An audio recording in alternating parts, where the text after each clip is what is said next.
في حاجات لما تسمعها بتقول عليها لأ مستحيل تحصل، بس لما الناس تبدأ تموت والدنيا تتقلب تبتدي تسأل نفسك، هو في لعنة بجد ولا في سر جوه المقابر دي محدش عايزنا نعرفه؟ الحلقة دي بالذات مش زي اي حلقة، دي اخر جزء من سلسلة لعنة الفراعنة، وجمعنا لك فيها اغرب 3 قصص اتقالت عن المقابر، وقصص ناس دخلوا ومحدش فيهم خرج زي ما دخل. لو قلبك ضعيف ما تكملش الحلقة دي بالذات، بس لو بتحب الحقيقة تعال نبدأ ونشوف ايه اللي حصل بالظبط. واول قصة هنبدأ بيها حلقة النهاردة هي قصة المقبرة اللي اختفت من على الخريطة، وهنحكي من الاول خالص. في صيف سنة 1907 بعثة أثرية بريطانية كانت شغالة في منطقة جبلية اسمها منطقة درب أبو النجا.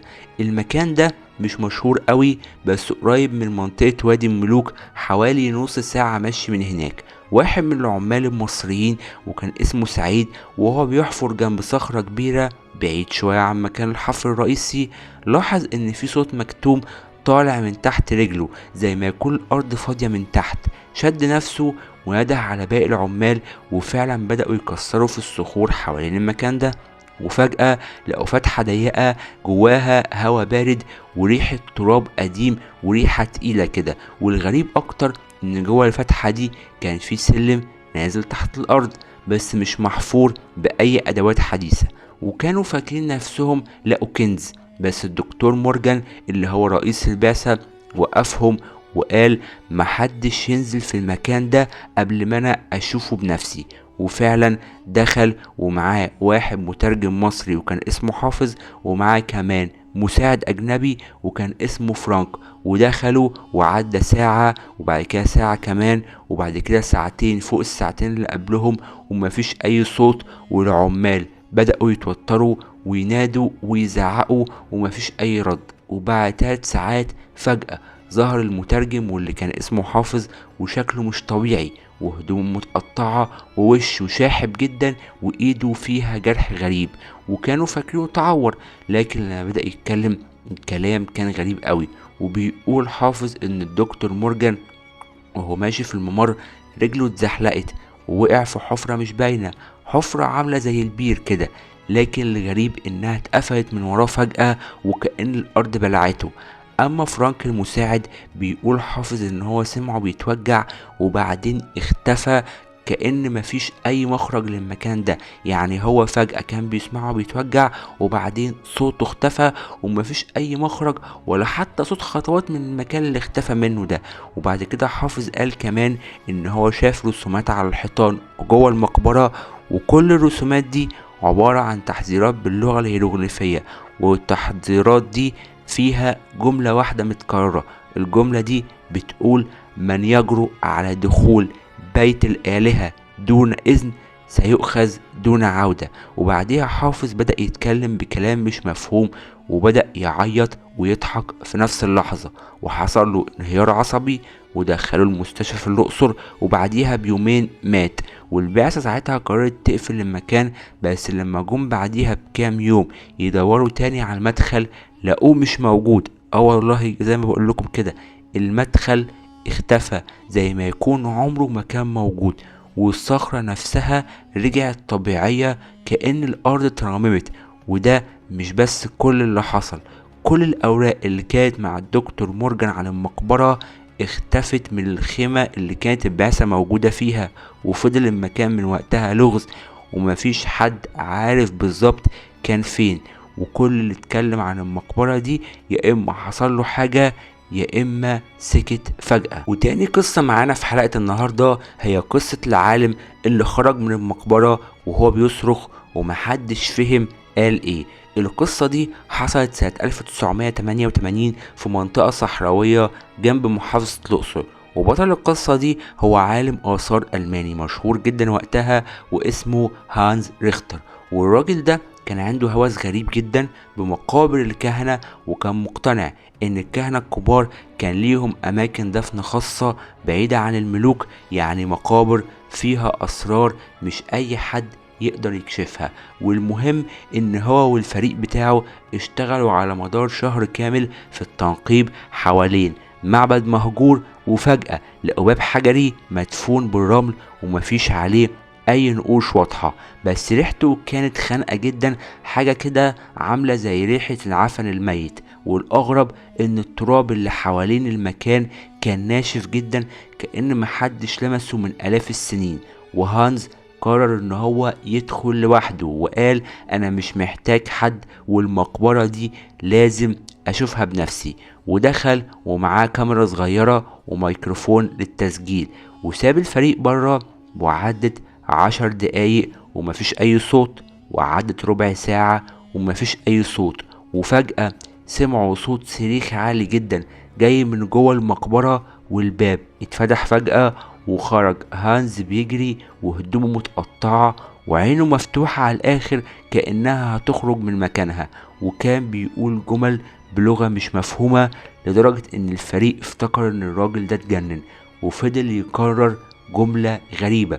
الجملة دي بتقول رع رجع والكاهن حي. وبعديها وقع على الأرض وفضل يترعش زي الطفل الصغير.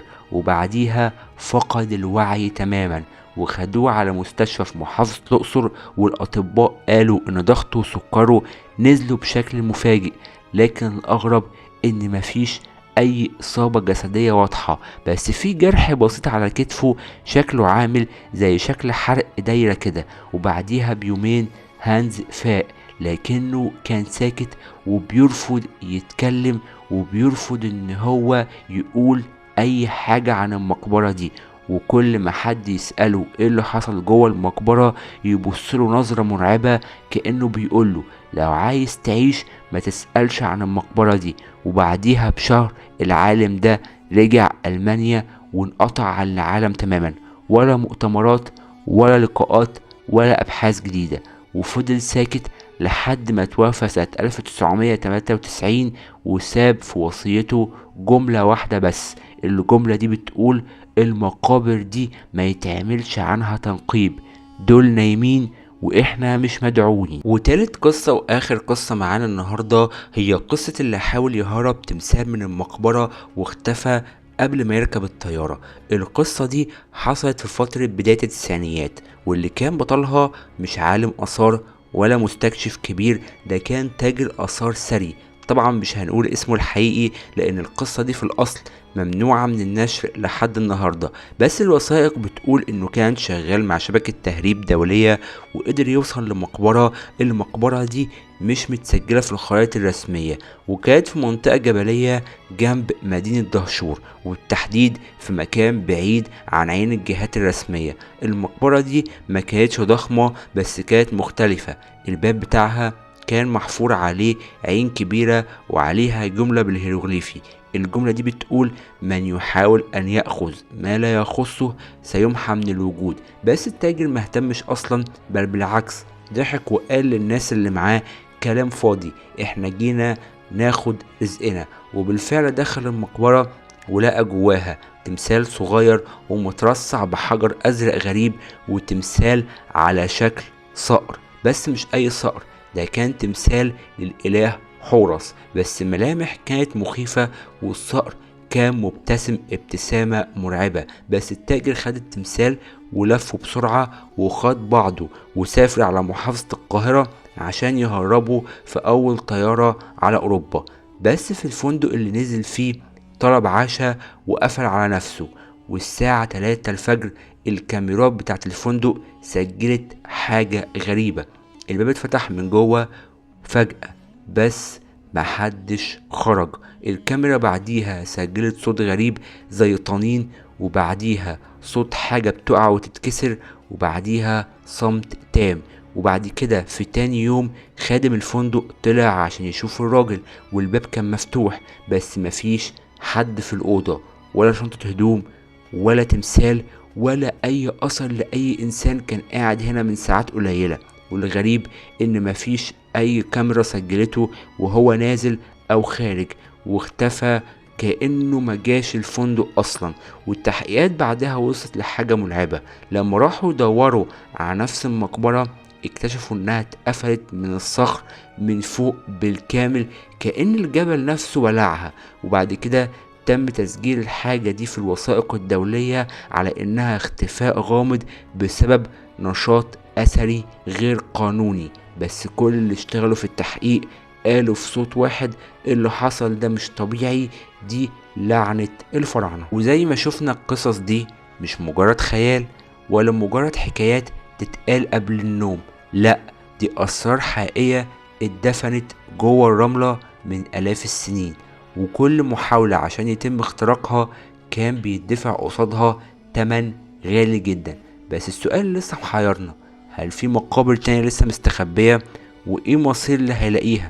استنونا في الجاي عشان لسه في لعنات ما تكلمناش عنها، ولسه في اسرار هتخلينا نراجع كل اللي كنا فاكرين ان احنا عارفينه.